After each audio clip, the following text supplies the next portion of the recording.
Hey everybody, this is Dr. Garrett Smith, known as the nutrition detective around these here YouTube parts, and today we have a very special episode of the Love Your Liver live stream with another special guest. We've been getting more special guests lately, and that is Wardee Harmon. She is a huge fan of the Love Your Liver program. Hi, Wardee. She's been doing this for about, I think as you said, 3.5 years, right? Yes, yes. And that's great. And you've been a big fan. I've read several of your testimonials on previous live streams about how well you've been doing. And let me go into a little bit more about your background before we get started, because we're going to be talking with Wardee about traditional cooking approaches and how she applies it to the low vitamin A kind of lifestyle. And we're going to get into all sorts of fun stuff. So here we go. Wardee lives in the Boise area of Idaho with her dear family. She's the lead teacher and founder of the Eat God's Way online cooking program, as well as the author of Sourdough A to Z. I'm going to have to get Kelsey that book because she really wants to do sourdough. And Ancient Grains and other traditional cooking books. Eat God's Way helps families get healthier and happier using cooking methods and ingredients from biblical times like sourdough and ancient grains. I mean, I need to look into it. I'm not much of a bread maker, but Kelsey really wants to do it. So we got to start doing that. And I'm very simplistic in my cooking. I will hook you up. I'll hook you up. Okay. So, Wardee, to begin, what was your cooking and your health like before you started working with me and following our Love Your Liver program approaches? So a little background. So my husband and I have 3 children. Our youngest is going to be 25 soon. So they're all out of the house. So I need to update my bio because it's just me and my husband now. Our dear family is 2 of us, unless we have visitors. So this was quite a while ago when our son was born. Basically, from the minute he breathed the air, he had eczema. So now I know kind of what I passed on to him. And that journey led us to getting off the standard American diet. And we went to what you might call the ancestral diet or traditional cooking, or what people have seen in the Nourishing Traditions book. And we followed that for many, many years, except we did have trouble choking down some of the superfoods. So I guess I would say probably didn't eat as much liver and cod liver oil as everybody else did.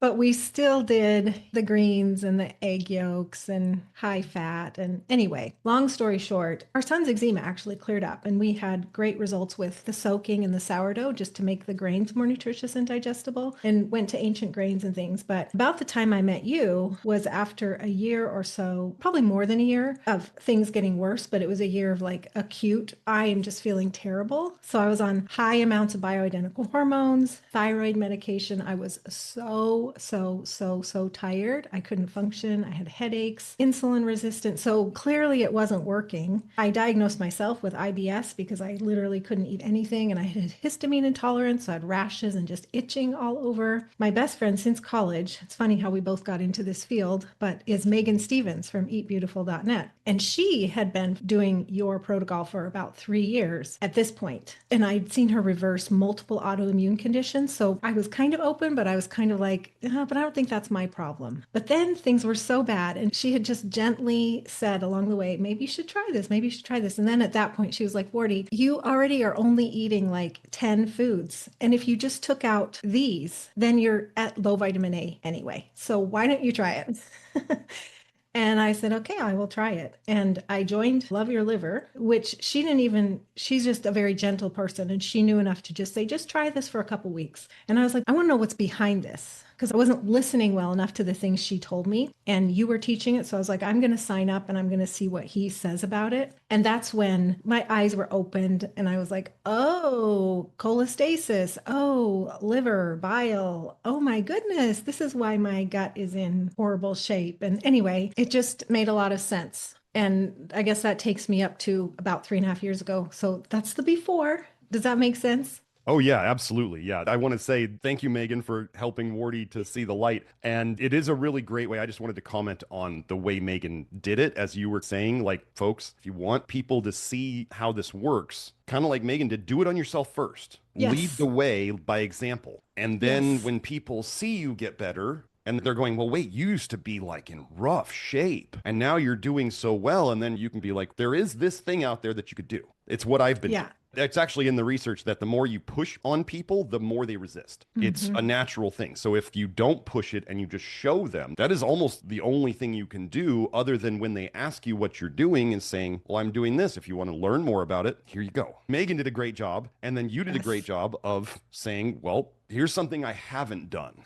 Hmm. Because I'm sure you, like all of other people, have done tons of things in the past. Tons. Oh, yes. Oh, yes. Oh, yes. We've tried everything. Yep, that's a common saying. So let's get into the next question I wanted to go over with you, which is what went through your mind when your eyes were open to the potential downsides of the full ancestral diet? Yes. So I guess at first there was a lot of shock because I was thinking about our children, our grandchildren. We now have three grandsons. And just a side note, two of them were born jaundiced. The Mm. third one, because our daughter has actually started doing your program about the same time I did, maybe just within a couple months. Her third was not born with jaundice. So anyway, she's starting to repair the damage. But for me, initially, it was like, oh, the things that I've been teaching, what we've done to our family, our children. So there was some shock, some guilt, but you don't know what you don't know. And I guess what I've learned from you is that we can fix things. Plus, also, my husband and I have this perspective of it's a sinful world, it's a fallen world, our bodies are cursed. We're going to die, we're going to suffer in different ways. And sometimes we can't even overcome some of the suffering physically that we experience, but we just do our best. So after you get over the shock and you read the things that you've said and the teaching that you have, I guess my general feeling was hopeful. And I also felt refreshed. I felt it was refreshing because there's a lot of pressure and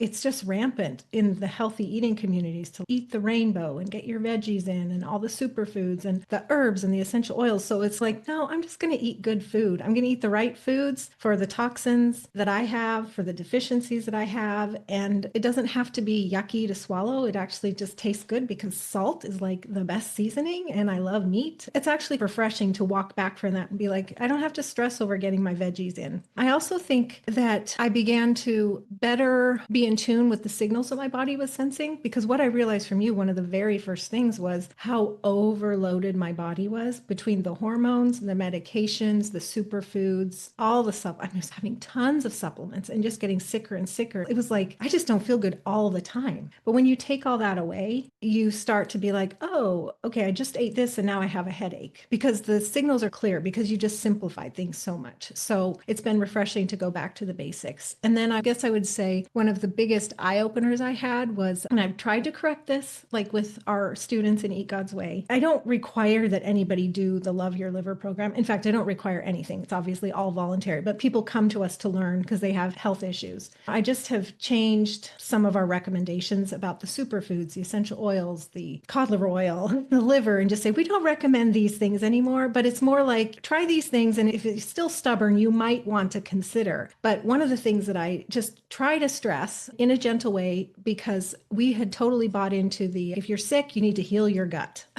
And then what I learned from you was that behind the gut is the liver and the bile. So, okay, take your probiotics, but every time your liver releases bile, you're just damaging your gut again. So the probiotics aren't going to fix it. It's the liver. So I feel like that's the biggest eye opener that I've had that I try to share with people is that if you're sick, you got to go to the liver. One of the things I know about you, because we chatted a lot, is that you're a very sensitive type. And Yes. you're getting less sensitive over time, which is a very, very good sign. Mhm. However, one of the things that I've helped lots of people with is that we accept that people are sensitive and we don't try to make them do things that they're not reacting well to. And then one of your strengths and also Megan's strengths is you guys listen to your body. So I gave you the, if you want to call it permission, to listen to your body. And then if something's not working for you, don't do it. Like when you were going to your doctors, you'd be like, well, I went to the hormone doctor and he told me to take these hormones and you take them and then you don't feel good. And then what do you do? Because I've heard of doctors firing people because they can't take the supplement that they tell them is going to make them better because it makes them feel worse. So that is really something, even foods. One of the things I say over and over is like fiber. You're fairly sensitive to fiber still, right? Yes. Yes. So if people read some of my stuff and they go, Dr. Smith says fiber is super duper important, then I also say in there, if you don't feel good as you go up in fiber, then don't go back down. And people often miss that, or they just think that forcing it to happen, like lactoferrin is another big one that people will really force because they hear all these wonderful things about it. And I'm like, this is one of the most potent tools that we have. Strong medicines have strong effects. So if it's kicking your butt, don't do it. So Yes. you've been really, really good about following that part of it. And you have reaped the benefits. And then what we see over time, like we've been talking about, is you're getting less sensitive as your liver's regaining its function and you're becoming less toxic. So it's always cool to see the stuff that I say working out in the real world like we expect it to. Yes, It does it's take time, true. though. Well, It takes time. And I think I had to just stop overloading my body so that I could listen. Because all I knew back then was I was tired and I had headaches. I felt awful. I wasn't interested in anything. And speaking of doctors, my doctor at the time, I would go in for my checkups and I'm like, I'm so tired. And he goes, I can't increase your thyroid medicine anymore. I don't know what to do with you. I don't know why you're so tired. He didn't fire me, but he was like, I can't do anything for it. I don't know what to do with you. So I was literally at the end of my rope. And then I was able to not go back and say, you know what? I have a new doctor now. Well, also, you're one of the people who potassium really helps your energy, right?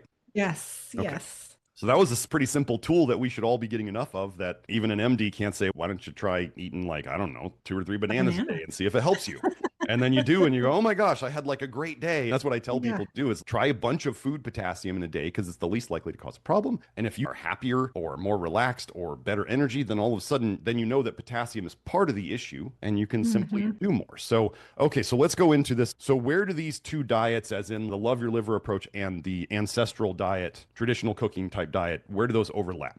Yes. So I know that in the Love Your Liver community, a lot of us have actually come off of the Nourishing Traditions diet and feel like the superfoods and stuff wrecked us. And I don't want to get into any controversy or anything. I'm just acknowledging that. I think that the people in that diet are well-intentioned, and for whatever reason, their eyes are closed and their ears are closed, like mine were until just recently. They're on their own journey. But even so, I feel like, at least for me, the foundation of learning biblical times cooking methods and working with just clean, whole, organic foods gave me and our family a really good foundation to just layer on what I call it, Love Your Liver program and your protocol. So there's a lot of overlap. So just the fact that you're working with clean, whole, organic foods, so they're already lower in glyphosate, pesticides, additives. You're not into the ultra processed and processed realm. You're just not cleaning up the synthetic vitamins and all that stuff. Where it's really good is in those Bible Times methods like soaking and sourdough, because those methods really help improve the digestibility and nutrition of the foods, and even removing or neutralizing anti-nutrients. And a lot of people in this ancestral diet have to be gluten-free or dairy-free, at least me, not everybody, but I was already well-versed in that kind of cooking. And then as my issues developed, I did have to be dairy-free and gluten-free because I felt better on them. So I already knew how to do that. And a lot of people in this community do. And then there's chocolate. Chocolate's high in copper and caffeine. And in the Weston A. Price world, they're like, we don't recommend chocolate. And I don't remember why exactly, but they really got that right. And that was the one thing that I didn't listen to all those years, because I ate a lot of chocolate. I just can't tell you how many days that was fueling me, because I just had no energy. And so I would eat dark chocolate because I think it was the copper and the caffeine. It just helped me get through some hard days. But then my stomach started rebelling, which I think was the Lord, because then I couldn't even turn to that. And so that was part of my, like, you got to figure out a solution here because you're just not getting well and this chocolate isn't working for you. But anyway, so those are some of the overlaps. And so if anybody listening here is like, well, I've been in that world, I think you'll find that you can pretty easily layer on the Love Your Liver protocol because you already have that foundation in place.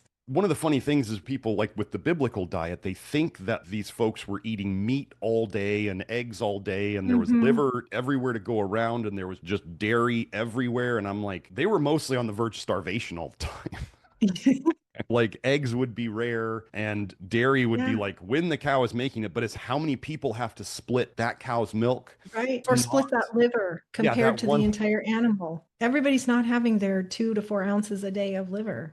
Right, right. One liver to what, 400 or 800 pounds of meat? If you have a big cow, like nobody is getting any significant amount of it. So it almost, in a certain way, doesn't become a problem. But then you start hearing about other traditional cultures just feeding that to the dogs because they wouldn't eat it. And then other people, when they understand real traditional diets, not like from the 1900s on, but they're going further back than the 1900s, and they look at traditional diets of many cultures, and it starts to look more like what we're doing. It really does. So it's kind of funny. Like, I never intended to do that. I didn't go back and make the diet based on what they said people ate. I just took the information I learned about low vitamin A, and I didn't want people to have to just eat beef and beans and rice over and over 3 times a day for forever. I actually said, I'm not going to do that. I'm not going to do it. So if I'm not going to do it, I know other people aren't going to do it. And there has to be other foods that we can eat and expand this. And I also thought there has to be a way that we can improve upon this. Yeah, so that's kind of what we did. And then we came to this, and then we start seeing people like yourself and others figure out that, wow, this actually really makes sense in terms of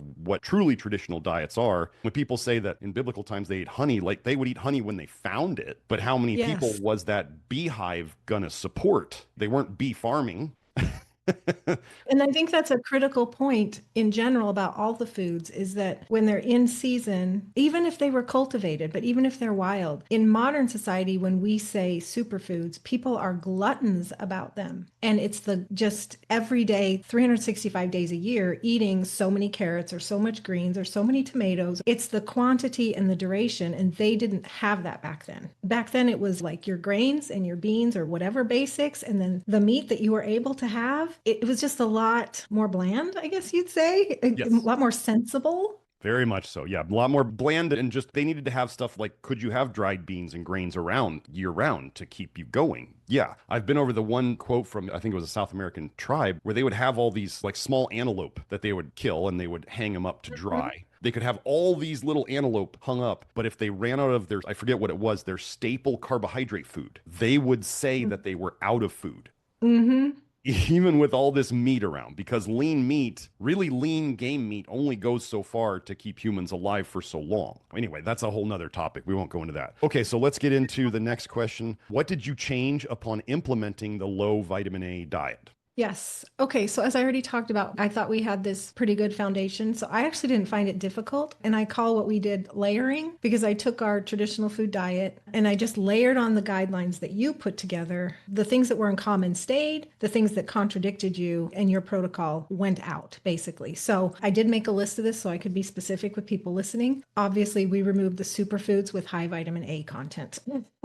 So that goes without saying. But then there's some other things people might not realize. If people are familiar with traditional cooking, maybe you do. But anyway, I'll just specify them. So one thing we've done a lot, helped me tremendously with seasonal allergies, was not to have modern wheat anymore, but to go to ancient grains. But we had gone to einkorn, which is actually the oldest grain that actually is higher in vitamin A content than other grains. So I simply started baking with spelt instead of einkorn. It's still ancient, doesn't cause me the problems with modern wheat, but it's not high in vitamin A. We just restricted the fats a little bit. So isolated down to a bit of butter plus refined avocado oil. We don't try to overdo the fats because of the things that we've learned from you. Whereas before I would say, doesn't matter, have a lot of fat. Now it's kind of like whatever is the fat with the meat or whatever little amount you need to cook, that's kind of the fat. Sweeteners limited and isolated to the ones that you approve. Okay. Coconut sugar, maple syrup. Instead of unrefined sea salt, like the colored unrefined sea salt, which may have heavy metals or other contaminants in it, now we do the white sea salt that doesn't have additives. We started soaking rice. We had already been soaking rice, but now we incorporate the arsenic soaking or the parboiling method that you showed because the regular methods don't work on the arsenic. So you have to do something special for that. Little to no sprouting because sprouting increases the vitamin A content of the seeds that are sprouted. So we might occasionally use a sprouted grain, but pretty much we just do only a little bit of that. Little to no ferments because of the aldehydes. Ferments are in that group of things you can eat that contain aldehydes, and your body prioritizes processing aldehydes. So then you're not detoxing. That's my understanding. So you just don't want to overwhelm your body with aldehydes. Doesn't mean we do none. But if you're eating 3 to 5 ferments a day every meal, then you're limiting your body's ability to detox. Plus, at the time that I started working with you, I had histamine intolerance. So ferments weren't a good idea anyway for me, but I have not returned to them other than occasionally because I would just rather focus on detox. So I avoid aldehydes personally.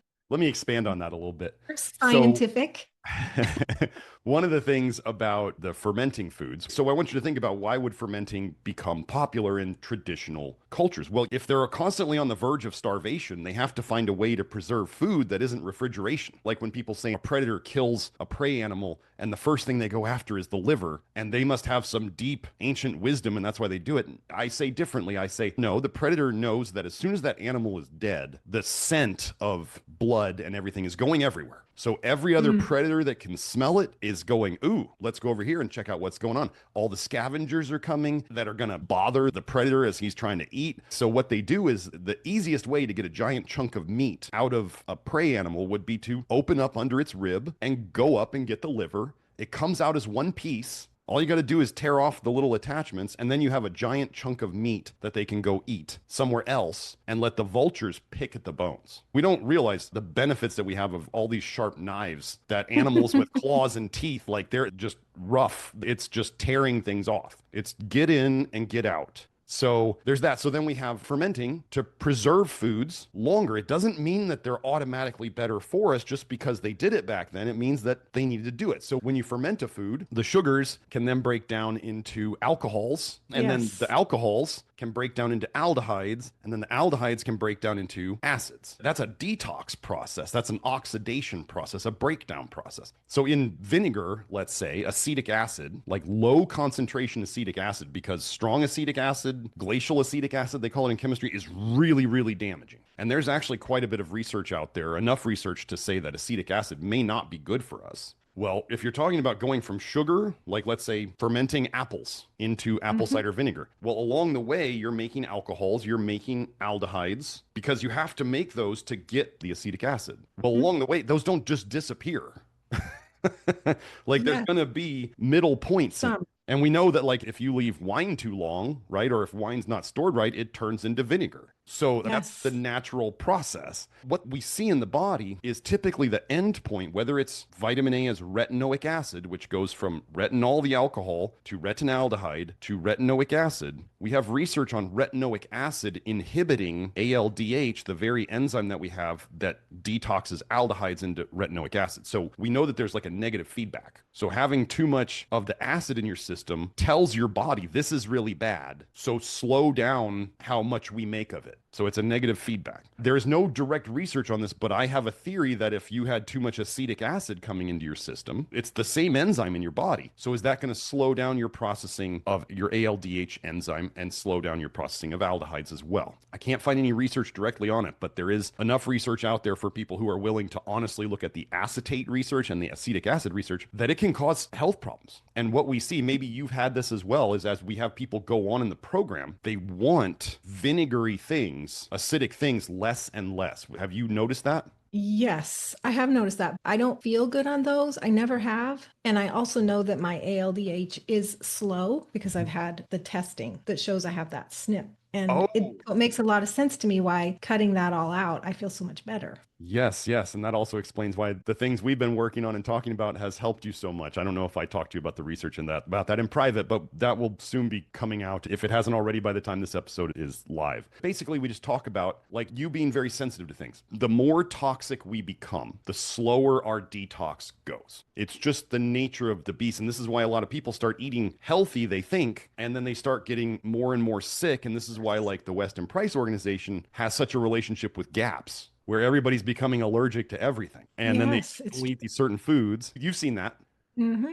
Yeah. Yep, I do. I have, yep. Then a lot of the Weston A. Price people who are feeding all this vitamin A, their kids are horribly allergic. And that, again, that's why the GAPS is there. Well, the research shows that vitamin A exposure in utero and also in childhood increases allergies and asthma by a ton. So it all starts to make sense. And so if you're a Weston Pricer, listen to this, and your kids are allergic, they're vitamin A toxic. And if you keep feeding them that diet, it's going to continue getting bad. So Wardee can help you with cooking in those same dinners while picking different foods that can help your kids. I just literally, true story, my son has anaphylactic allergies to tree nuts. We went to the allergist. He used to have one of those skin reactions or the tongue reactions to pineapple. I don't know if you've heard about that, but he had a reaction to pineapple. And so he hasn't eaten it in years. Well, the allergist said, I think you can try pineapple. I think you're fine. Try it again. So he goes and tries pineapple. He's a very cautious young man, and he's trying like a half a piece. He waits like 10 minutes. Then he has another half a piece. Then he comes back to tell me, oh, Dad, I waited. I had 7 pieces. And then next thing I ask him, I'm like, how much pineapple did you eat?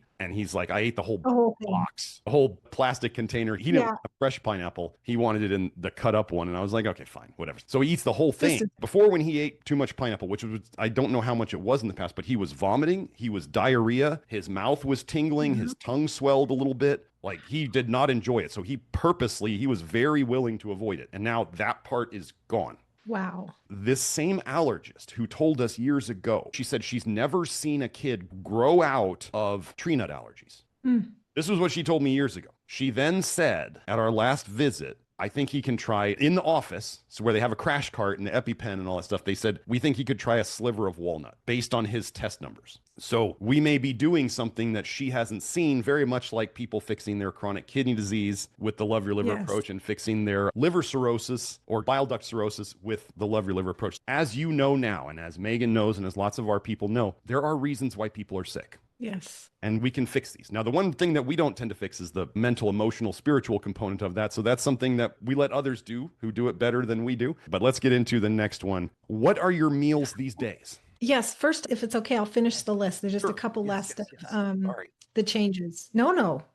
I'm really glad that you talked about the aldehydes and whatnot, because that made a lot of sense to me. We stopped using most herbs and essential oils, especially medicinally. So like just the superfoods, supplements. We turned to meat stock rather than bone broth, because the bone broth can concentrate the heavy metal content from the bones into what you're drinking. Personally, you mentioned this already, but I reduced my fiber intake. And that's what I teach people to do, is like, even though everybody out there says, if you're constipated, have more fiber. That may not be the answer. I personally feel like every woman I've seen who has constipation, less fiber helps rather than more fiber. Certainly is the case for me. And personally, because of insulin resistance, which I have hope will get better because it's just a symptom of toxicity right now, I've reduced my carbs and I focus on protein, gentle fiber. So lettuce, apples, a little bit of oats a day. That helps me control my blood sugar. So those are basically the changes that came to mind when I was making a quick list of combining the ancestral diet, but taking out the things or making the changes to make it compliant or work along with your protocol. Awesome. Great. Well, then, so since you kind of already hit on some of the foods you are doing, so what are your meals like these days then? Yes. Go through a day.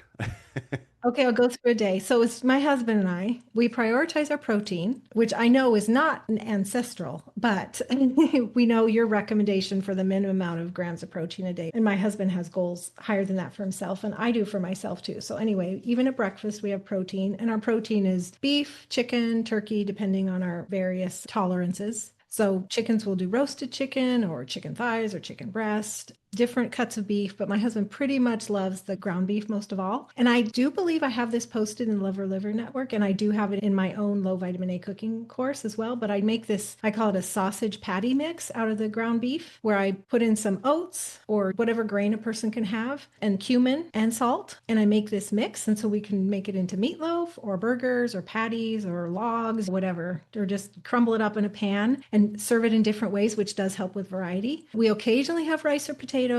I have a little bit of overnight oats every day, or we'll do soaked oatmeal. Simple salads, which for me is iceberg lettuce. And then I'll add whatever I can that I want that works. So it might simply be cucumber. Peeled seedless cucumber. But anyway, whatever's allowed, I might add. But I pretty much focus on the iceberg lettuce because it's a gentle fiber. So it just really gives me a little fiber without overdoing it. Spices we keep very simple, but I've made this cinnamon substitute. And this also is a recipe I have in our course, which I also posted in Love Your Liver last year sometime, I think. And I call it ginger spice mix. And we use it 1-to-1 in place of cinnamon. And it's a blend of ginger, cloves, and cardamom that's very delicious for sweet and savory dishes. Fruits, we pretty much focus on apples, bananas, and some blueberries. Treats, we have occasionally. I do have lots of recipes, and Megan's website has lots of nice low vitamin A recipes for treats, but we don't overdo them. So just because there's a lot of recipes, that's more just for inspiration, not because you're supposed to eat them every day. And non-dairy milk. This is a staple. Personally, I don't have a lot of nuts and seeds because of the copper content, but macadamia nuts are either no or low copper. So I make those into a milk, and it makes a really creamy, delicious milk. And lately, because of your calcium info, I've been throwing in a couple, depending on size, of the Black Mission figs. And so then it thickens and it makes a very nice milk. And I use that milk without the figs, and I make a homemade cream of soup with rice flour and the macadamia nut milk and salt and maybe a couple other allowed seasonings. And my husband loves that. We use it like gravy or just a sauce. It's just fantastic. Does that not sound delicious? Am I wrong? Can you come to my house and cook food? And I didn't even mention everything. Like, we can do a complete Thanksgiving meal that's low vitamin A and just scrumptious. We have served these dishes to guests who don't follow low vitamin A, and I don't make a point of it. And they're like, this food is so good. Yes. Yeah. The right amount of focused effort is on food. Just, it's really good. And people are, I think, starving for good home cooked, like real food meals. And you're doing that. And yeah, you do it low vitamin A and they don't even know. They don't know. It's just so delicious. I know. I know. And then they feel good. Yeah, right, right. They'll say things like, I usually feel terrible when I go to a potluck or go out to eat or even somebody else's house, but I feel so good when I'm at your house. I Amazing. wonder why. It's not a secret, but you might keep it a secret from them. Try not to Pressure. proselytize to them. Yeah, pressure them or Yes. whatever. But yeah, so that's amazing. Okay, so let's do the next one. Can you share any tips on low vitamin A cooking? I think the biggest thing, and this is something I learned from Megan, because she and her family, even prior to her working with you, she and her family have done all the different restricted diets to heal their issues. And of course, it never worked until working with you. But she had this mindset all those years of instead of looking at we can't eat this, we can't eat this, to look at what you can eat and look at what you can eat as a feast and satisfying. And so I think if I was just to give people tips, it's just in your mind, you can look at the do's and don'ts list that you, Dr. Smith, have put out or other people put out, and you can be like, oh my goodness, how am I going to do this? But I would just say resist that temptation to look at restrictions as unsatisfying or unfulfilling or depressing. As I've just demonstrated, I hope a restricted diet can actually be very satisfying. And then once you start feeling better and your body is responding, you start feeling this positive, like this food is healing me. This food is making me feel better. Your body can tell you things so fast. My body told me it didn't like chocolate anymore. And even last week when you came out at the time of this recording, because it's about the time you were releasing the calcium information, I was like, well, I'm going to do Black Mission figs. But being fiber sensitive, I overdid it. And my body told me for like 3 days, you had too much fiber that day. That was just one too many figs, Wardee. But that's a good thing to have your body signals like that. So anyway, I just want to encourage people to not look at it as restrictive. Look at it as healing and satisfying, and look at it as these are the foods that are going to make you well, and begin to enjoy them for what they are. And then other tips would be just revel in the fact that it's simple and delicious. It's going to save you a lot of money on supplements. It's going to save you a lot of money on food. And if you just focus on, okay, what's my protein? And then put the other things around that fit your nutrient needs, whether it's fiber or energy or whatnot, and a little bit of salt. Just think about the ancestral cultures that didn't have salt. How much better does our food taste because we have salt? So keep it simple and enjoy that. And fruit can make a wonderful dessert. And I would also suggest, like Kelsey, if you can learn how to do sourdough, if you don't know how already, sourdough is so rewarding just as a woman and having a skill. I'm pretty proud of myself that I know how to make all kinds of sourdough things. And so I think you can layer on this, I'm getting well and I'm enjoying my food, with this feeling like you're doing a really good thing for your family by learning how to do sourdough. And we can even do it gluten-free if you need to be gluten-free. Sourdough doesn't have to be wheat. It can be ancient grains or it can be gluten-free. And my final tip is, because low vitamin A is typically dairy-free, if you could somehow make a non-dairy milk for your family, and I say that knowing that you can buy them, but they're expensive and they're loaded with stuff, especially synthetic vitamins these days. So you can save a lot of money and make a much better product if you can make it at home. And you have a lot of options to do it. As I just said, my favorite is macadamia nut milk, but I also do oat milk. And you need a high powered blender. Maybe you have a juicer that does it. There's also plant milk makers that do it very conveniently. Yes, it's an investment, but you'll get it back so fast, and just your food will taste better, but also so fast because you're not spending $8 for this jug from the store that's not good for you. It's terrible. Anyway, so those are some of my tips. That's great. I just wanted to add one thing that some people have done. Some people are cold turkey types where they're just going to jump in like feet first into the deep end right away. And they go into, they're like, I had to go into my kitchen and throw out everything. I go, you don't have to do that. I'm kind of that way. I'm a little bit that way. Once I know. Yep. Some people can just do it piece by piece. Like if they saw, oh my gosh, like I'm doing paleo and I'm eating tons of spinach and sweet potatoes and I don't feel good, would just cut those out and replace them with other things. Just an idea, like off the top of my head. We're not huge white potato fans because they are a nightshade, but I would say white potatoes are better than sweet potatoes. And then if somebody wanted to go from spinach to iceberg lettuce as an example, then those are two simple substitutions that they've made that drastically lowered the vitamin A intake in their diet. I've had people tell me, and you can probably second this, that they've been on restrictive diets before and they come to this and they're like, oh, this is easy. Easy. It actually is compared to other diets. Yes. And then I hear about carnivores, and I don't ever see anybody going and complaining to carnivores about, wait, I only eat beef. They kind of understand what they're going into, and they just go, well, I'm either going to do it or I'm not. But all of a sudden they come to us and we're like, yeah, you can eat meats and you can eat beans and you can eat grains and there's some fruits and there's some vegetables. You're eating like a normal All the arrangement, food. right? Mhm. Yeah, like a normal arrangement of foods, you're just restricting the choices or emphasizing certain choices over others. And so it's Yeah. really funny. And the mindset, as you're saying, is huge. Going into it of saying, I want to get better in it, so I'm going to emphasize these foods. And you can do it that way. You can think about just eating more of the good foods and less of the others instead of going, I can't have these foods and I have to eat these foods. Right? It's a Mhm. complete mindset shift. They teach kids those, like, I forget those mindsets where it's like people who go after the answers and try to figure out the solution. And there's the people who just go, this sucks. And you know which one gets further. And Anyway, let's, adults do it too. oh, yeah, Yes. absolutely. Yes. So, next question. How are you feeling these days? Oh, yes. Well, so it's been 3.5 years, and I started getting better right away. Like within a few weeks, the first thing I implemented from you was less fiber, and that was remarkable. Difference that made. And then it was potassium and magnesium. And I'm still not doing the big minerals because I'm sensitive. But I have had so much progress these past 3.5 years. So all the things that I mentioned at the beginning are significantly better. My energy, I was napping 2 times a day and I still couldn't function. And now I'm having maybe a 20-minute nap. I still take a nap.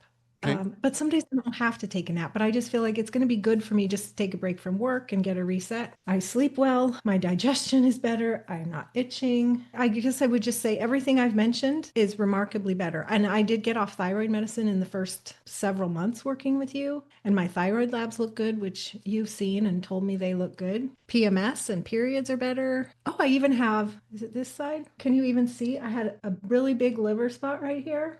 Mm, You can just kind of faintly see it. okay. I just noticed that in the past year. It was dark. It was the size of a dime. And I also had another one right here on my nose that you can barely see now. But I guess I would say the biggest change for which I'm most thankful is I was so tired back then that I wasn't interested in doing anything. Not in the house, not work, not nothing, because I could barely function. But now I'm interested. Work, life, projects. When you get that back, that's huge. So I feel Yeah, really that's good. amazing. You were on HRT before too, right? And you're off of that also, I Oh, yeah. believe. Yes. In the first few months. Yes. Off all of that. You convinced me. Well, first of all, the testosterone I was on was giving me headaches. And I get headaches from many things. So it was more just like, take this out. Okay, my headaches are a little bit better. Take this out. That was like peeling back the layers of an onion to get those gone. But yes, they would give me terrible headaches. The progesterone put me in this fog of like early pregnancy fatigue. And it was 24/7. And I realized the reason I slept well was because I was in a fatigue fog. And I'd go through the days. When I stopped that, my fatigue went down a level, but it's still pretty severe. But anyway, yes, I got off all those That's early on. that's amazing because typically what doctors and practitioners will tell people is once I put you on thyroid hormone, you're on it forever. And once you get Mm, on HRT, you're going to be on it for good. Their belief is that people are broken. Like once you're broken, mm. you're broken. You may not get worse, or you may get worse, and we have to up your doses. And you got to that point where they were like, we can't up your thyroid anymore. Give you any more. Right. Yep. Well, the other thing he said was, and I'm giving you the max amount of testosterone, and I'll get in trouble if I give you any more. Yes. Yeah, this happens with guys too. They get on testosterone and then eventually, as you may have noticed, eventually the benefits wear off and you go back to the doctor and they run labs again on you and your levels are usually higher than they were because you're on the med and then they up you again. And then eventually they get to a point like they did with your testosterone and your thyroid hormone where they say, I know you don't feel good. I can't push this up anymore. They're like, my hands are tied because I'm not going to get in legal trouble to drug you more to get you to feel better. Hopefully they're starting to see it as you saw. It's like the definition of insanity, right? They keep bumping Yes. you up and the same problem keeps reoccurring. So it's obviously not a deficiency of the hormone. It's toxicities and deficiencies causing the hormones to not work as well. And as you put more of them in your body has a defensive or a compensatory reaction against them because it doesn't like it. So Mhm. Mhm. as you know, we don't talk about like specifically, I don't fix progesterone. I don't fix testosterone. I don't fix thyroid hormone. We simply work on toxicities and deficiencies to get the body working better, and then the body fixes it, which you could say God fixes it. However somebody wants to put it is that we can heal. All we have to do is remove the blockages like the toxicities and give the body specifically what it needs, and then the body can repair most, if not all, of this damage. There may be some damage that we can't fix. I don't know yet, but that may be proven in the future. We are limited. Yeah. We're probably going to be limited, but not limited by what the mainstream doctors say about you're going to be on this medication for the rest of your life, or as you age, this is inevitable. I feel better now than before I started the hormones, than when I started the hormones and was in the honeymoon phase, and definitely when I was at the height and I was feeling sick. So I feel better now than I have in many, many, many, many years. And I have none of those in my body. Amazing. That is really amazing. You have been an example to others of what to do, how to listen to your body. You're obviously already into cooking, so that was easy for you to figure out. Well, maybe not easy. I won't say easy. It was something that was in your interests to figure out. So you were willing to put in the time to do that. And now you're spreading it to other people, which is amazing. So why don't we start wrapping this up? Unless if there's anything else that you want to add before we go into how people can find more information from you. I don't think so. I think I'm good. Thank you so much for having me. It's been great. I like sharing my story, and I like encouraging other people that they can do it, especially in the cooking realm, because I do think you have very exhaustive lists and people contribute recipes, but the recipes are not always totally compliant. But also, like you were saying earlier, you don't do all the things. Well, I feel like this is something I can contribute, is I can take the food list and I can make the dishes. Yes. Yeah. Because there's no need to reinvent the wheel. So if you've already figured out the traditional cooking methods and then you apply basically just the different choices to it, people don't have to go and figure it all out in their kitchen again when, let's say, it's not their main thing and that they don't want to figure it all out from scratch. Then you can sign up for your website and learn it much easier than trying to do it all themselves. So on that note, where can people get more information about your low vitamin A cooking course? Yes. Okay. So in our Eat God's Way cooking program, we do general traditional cooking. And I also specifically have a low vitamin A cooking course for our students that are on a similar path than me, because we have had students over the year like me that are like, this is not working for me. I'm still sick, or I'm getting sick, or whatever. So maybe you need to go in a slightly different direction. So anyway, I do have a low vitamin A cooking course. So I'm just going to jump right to that for anybody listening who's interested in that specifically. And if you just text me or my team, and the number is 1-317-434-1180, and just say that you heard about the low vitamin A cooking course through Dr. Smith's live stream or podcast, and that you want more info. And then if you're just like, oh, I'm not sure, but you just want to see what I'm about or what Eat God's Way is, I do have a free Eat God's Way book and companion cookbook, which I will just say is not low vitamin A specific, but it'll give you an idea if you've never been introduced to traditional cooking methods, where we're coming from. And my husband and I even have some Bible studies in there about what we feel like God's word tells us about how we should eat. So if you go to eatgodswaybook.com, then you can just request a free download of the Eat God's Way books. And I'll leave it at that. And if you do either one of those, you'll be in touch with us, and you can just ask for more information about anything you're wondering, like, where could I get that? Or where can I find you? Just let us know and we'll tell you. That is amazing. So I just want to add one more thing before we wrap up. If anybody wants more information from me, just go to nutritiondetective.com. If you're interested in the Love Your Liver program that Wardee talked about so graciously, you can find it on the main website, or you can find it at members.nutritiondetective.com. That's the main entry point for it. So to wrap things up, I wanted to thank Wardee again for coming on here and telling us so much about her experience and her history on this. She's a example client or example person to do this. Listening to what she said can really help you out there to do this right, because she was not feeling good at all when she started, and she was very, very sensitive, and she fully engaged and incorporated the things I said to do if things weren't working out. So thank you for joining us, Wardee. Thank you so much, Dr. Smith. This was great. I'm really enjoying having more guests. I'm going to try to have more guests on, maybe once a month at least. So yeah, if you guys know anybody who you want to recommend, who you think is in line with what we do and would be a good guest for me to have on, please let me know. We'll see you all next time. Thank you for joining us. Bye now. Bye-bye.